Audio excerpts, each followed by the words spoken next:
कार्तिक मास बहुत पवित्र मास है। हमें इसी महीने में भगवान श्री कृष्ण की कृपा और आशीर्वाद प्राप्त हो सकती है और ये महिमा के बहुत सारे लाभ हैं। तो आज हम कार्तिक महीने के कुछ लाभ के बारे में अन्य शास्त्रों द्वारा प्रमाणित ये कार्तिक महीना इतना शुभ पवित्र क्यों है आज हम जानेंगे। कार्तिक मास हिंदू संस्कृति में एक अत्यंत पवित्र मास है। इसे दामोदर मास के नाम से भी जाना जाता है।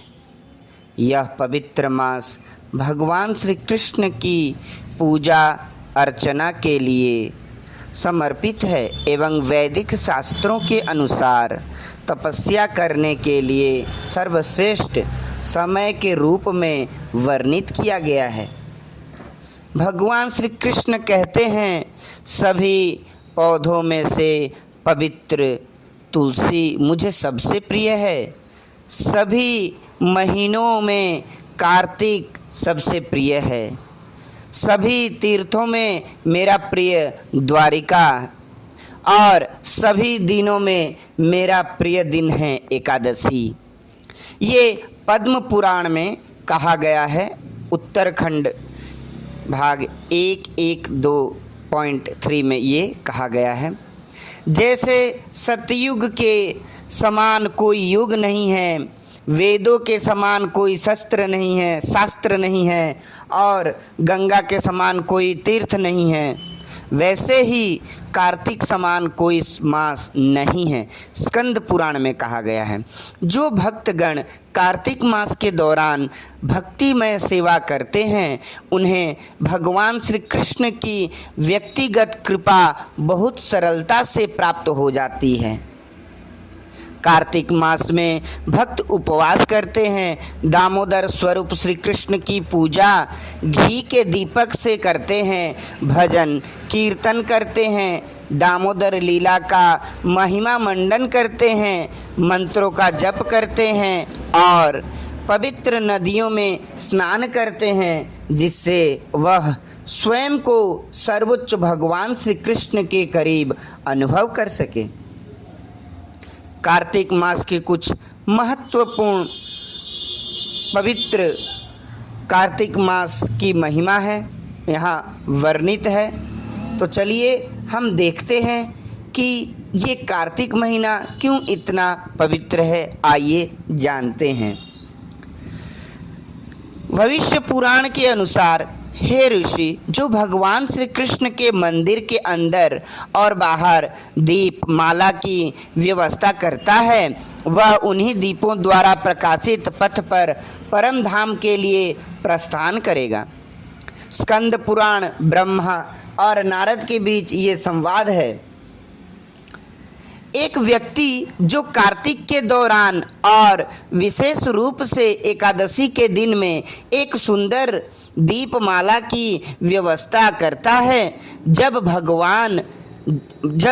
भगवान जागते हैं, अपने तेज से चारों दिशाओं को प्रकाशित करते हैं और स्थित होते हैं। एक चमकदार वाहन पर अपने शरीर की चमक से ब्रह्मांड को रोशन करते हैं। वे जितने घी के दिए की व्यवस्था करते थे, उतने हजारों वर्ष तक भगवत धाम में रहेंगे। ये एक महिमा हुआ। फिर हम दूसरा देखते हैं। कार्तिक महीना में दीप जलाना भगवान श्री कृष्ण की सेवा है। भगवान श्री कृष्ण के मंदिर के अंदर बाहर दीपमाला की व्यवस्था करने से व्यक्ति को भगवान के समान स्वरूप की प्राप्ति होती है। कार्तिक मास में जब कोई दीपक अर्पित करता है तो उसके लाखों करोड़ों पाप पलक झपकते ही नष्ट हो जाते हैं। जो भक्त भगवान केशव को प्रसन्न करने के लिए दीपक अर्पित करते हैं, वह इस मृत्यु लोक में पुनः जन्म नहीं लेते। देखिए भक्तगण, कार्तिक महीना कितना पवित्र एवं पावन है। आगे चलते हैं। कार्तिक मास में दीप अर्पित करने से सूर्य ग्रहण के समय कुरुक्षेत्र में स्नान करने या चंद्र ग्रहण के समय नर्मदा नदी में स्नान करते से प्राप्त फल से 10 लाख गुना अधिक पुण्य फल आपको प्राप्त होता है। देखिए भक्तगण, कितना सुंदर व्याख्या हुआ है कार्तिक महीने का। आगे चलते हैं।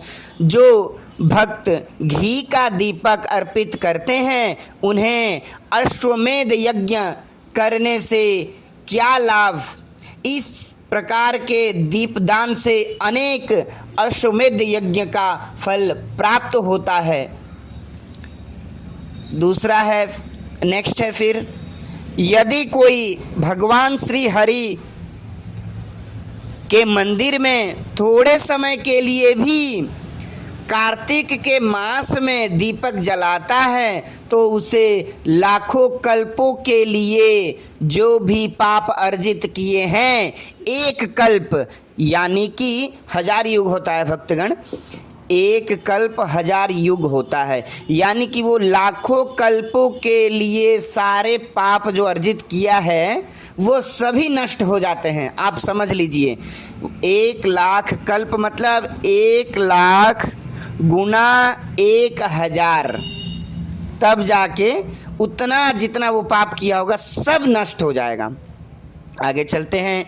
किसी के जीवन में भले ही कोई मंत्र ना हो, कोई पवित्र कर्म ना हो और कोई पवित्रता ना हो, उनके जीवन में भी कार्तिक मास में दीपक अर्पण करने से सब कुछ सही हो जाता है।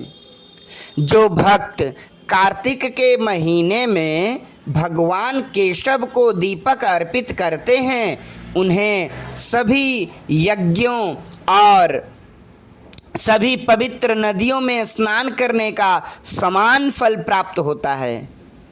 फिर नेक्स्ट है, पितृपक्ष के अनुसार जब परिवार में कोई कार्तिक के महीने में भगवान केशव को दीपदान से प्रसन्न करता है, तो भगवान की कृपा से जो सुदर्शन चक्र को अपने हाथ में रखते हैं, सभी पितरों को मुक्ति मिल जाती है। देखिए भक्तगण, कितना सुंदर व्याख्या है। फिर आगे चलते हैं।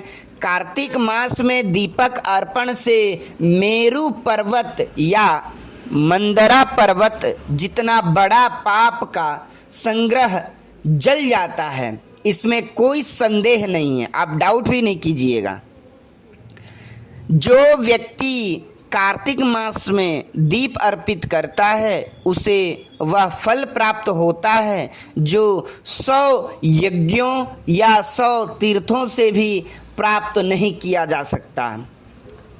सभी पापों का आदि और सभी पवित्र कार्यों से विमुख व्यक्ति भी जो कार्तिक के दौरान किसी तरह दीपक अर्पित करता है, वह शुद्ध हो जाता है, इसमें कोई संदेह नहीं है।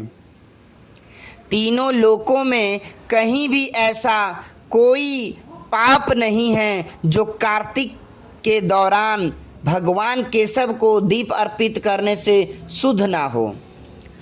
फिर है, जो व्यक्ति कार्तिक महीने के दौरान भगवान श्री कृष्ण को दीपक अर्पित करता है, वह शाश्वत आध्यात्मिक संसार को प्राप्त करता है जहाँ कोई दुख नहीं है।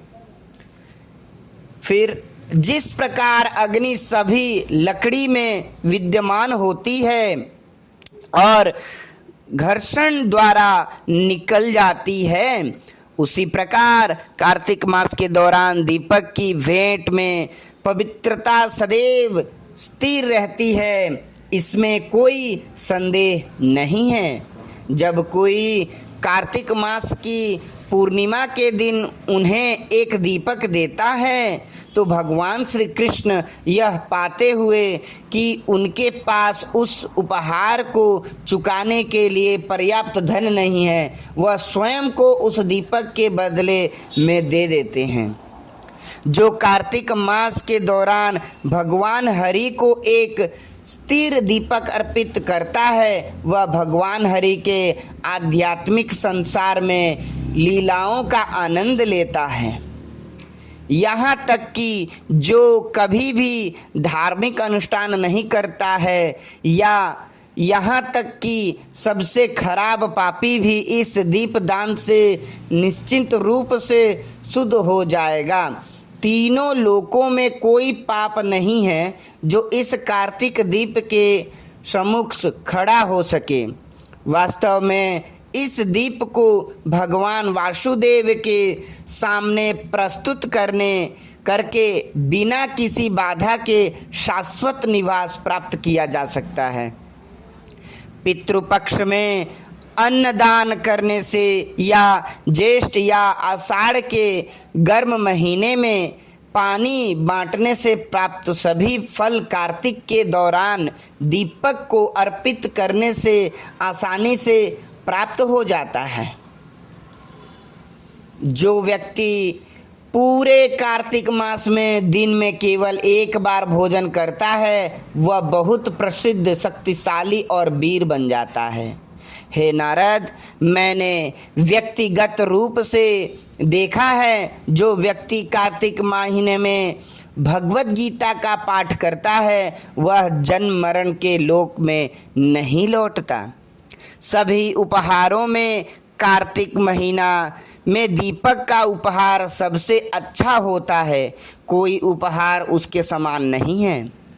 सभी पवित्र स्थानों में स्नान करके और सभी दानों में दान देने से जो पुण्य फल मिलता है, वह कार्तिक के व्रत का पालन करने से प्राप्त फल के 10 लाख वे भाग के बराबर नहीं है। देखिए भक्तगण, इतना सुंदर व्याख्या किया गया है कार्तिक महीने का। तो मैं भी आपसे यही प्रार्थना करूंगा कि आप भी कार्तिक महीने में एक घी का दीपक सुबह और शाम भगवान श्री कृष्ण को, हरि को, राम को अर्पित कीजिए। दीपक देने का प्रोसेस या विधि है, हम जब घी का दीपक जलाते हैं, चरण कमलों में 4 बार घुमाइए, नाभि में 2 बार घुमाइए, यानी कि कमर पर 2 बार घुमाइए, और उनके मुखमंडल में 3 बार घुमाइए, और फिर उनके पूरे शरीर में यानी कि पूरा होल बॉडी में 7 बार घुमाइए। इस तरह से दीपक दान किया जाता है। तो ये था कुछ कार्तिक महीने का महत्व, या आप सभी कह सकते हैं कि आप पुण्य भी कह सकते हैं और लाभ भी कह सकते हैं कि कार्तिक महीने में हमें क्या क्या लाभ होता है। और बहुत सारी चीज़ें हैं भक्तगण, तो आप भी जल्दी से कार्तिक महीना का लाभ उठाइए। जैसे कि कोई सा भी अगर हम शॉप में विज़िट करते हैं या जाते हैं तो वहाँ हमें सेल मिलता है, जैसे 50% ऑफ, 60% ऑफ। ठीक उसी प्रकार हमारा जो एक कार्तिक महीना है 100 to 100% ऑफ है। आप एक दीपक जलाइए और ये देखिए, मैं जितने सारे जो महिमा मैंने अभी बताया है या अभी हमने सुना है, ये सब आपको एक घी का दीपक भगवान श्री कृष्ण को अर्पित करने से ये फल सब मिलेगा। तो आप सभी को मैं यही रिक्वेस्ट करूँगा कि आप सभी कार्तिक महीने में घी का दीपक भगवान के आगे जलाएं। हरे कृष्णा।